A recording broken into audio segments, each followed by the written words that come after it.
नमस्कार। तो नया फाइनेंशियल ईयर शुरू हो गया है और इसका मतलब है टैक्स प्लानिंग का टाइम।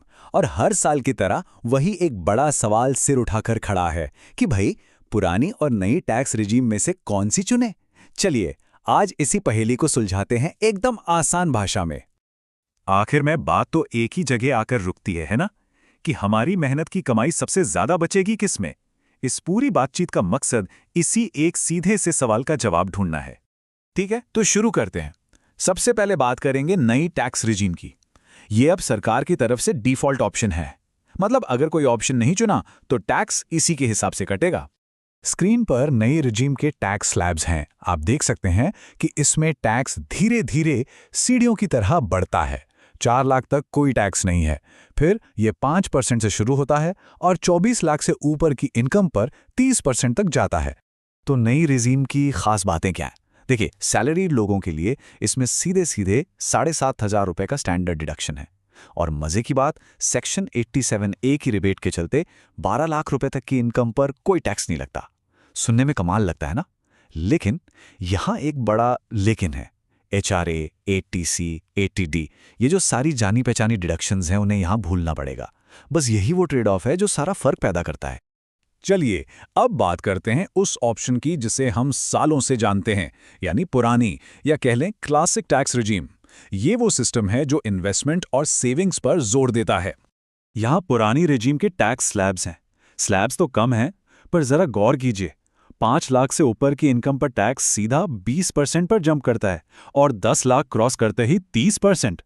नई वाली के मुकाबले ये जंप काफी तेज है। तो सवाल उठता है कि कोई इसे क्यों चुनेगा? जवाब इसी स्लाइड पर है। इसका सबसे बड़ा प्लस पॉइंट यह है कि इसमें HRA, ATC, ATD, home loan का इंटरेस्ट, ऐसी कई डिडक्शंस क्लेम करके अपनी टैक्सेबल इनकम को कम किया जा सकता है। ये उन लोगों के लिए है जो साल भर टैक्स बचाने के लिए इन्वेस्ट करते रहते हैं। चलिए अब करते हैं इन दोनों की आमने सामने की टक्कर। इससे पिक्चर एकदम क्लियर हो जाएगी कि असल में फर्क कहां और कितना बड़ा है। ये टेबल एक तरह से पूरी कहानी कह देती है। नई रिजीम डिफॉल्ट है, बेसिक छूट भी ज्यादा है और स्टैंडर्ड डिडक्शन भी। वहीं पुरानी रिजीम का तुरुप का इक्का है डिडक्शंस। बस सारा का सारा खेल इसी एक लाइन पर आकर टिक जाता है। तो चुनाव एकदम सीधा है। आपको डिडक्शंस चाहिए या फिर कम टैक्स रेट?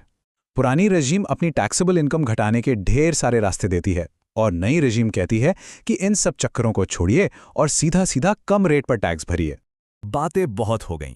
अब थ्योरी से बाहर निकलकर एक असल उदाहरण से समझते हैं कि कैलकुलेशन करने पर कौन ज्यादा फायदेमंद साबित होता है। तो मिलिए श्री दिनेश से। हम उनकी फाइनेंशियल प्रोफाइल का इस्तेमाल करके ये पता लगाएंगे कि असल में उनके लिए क्या बेहतर काम करता है। ठीक है, तो श्री दिनेश की सैलरी है 25 लाख रुपए। वो HRA में 4 लाख, सेक्शन 80C में 1.5 लाख और ATD में 25,000 रुपए की डिडक्शंस के लिए एलिजिबल हैं। ये हैं उनके कुल डिडक्शंस। और यहीं से खेल मजेदार होना शुरू होता है। नई रिजीम में उनकी टैक्सेबल इनकम बनती है 24,25,000, लेकिन पुरानी रिजीम में सारी डिडक्शंस के बाद ये घटकर सिर्फ 18,75,000 रह जाती है। अब पहली नजर में तो लगेगा कि अरे पुरानी रिजीम ही जीतेगी, पर क्या सच में ऐसा है? पहले नई रिजीम का हिसाब किताब देखते हैं। अलग अलग स्लैब रेट्स लगाने के बाद कुल टैक्स पर 4% का सेस भी जुड़ता है। इसे मिलाकर श्री दिनेश की टोटल टैक्स लायबिलिटी बनती है 3,19,800 रुपए। अब जरा पुरानी रिजीम पर नजर डालिए। यहां टैक्सेबल इनकम कम थी, लेकिन ऊंचे टैक्स रेट्स की वजह से उनकी टोटल टैक्स देनदारी 3,90,000 रुपए तक पहुंच गई। और ये रहा नतीजा।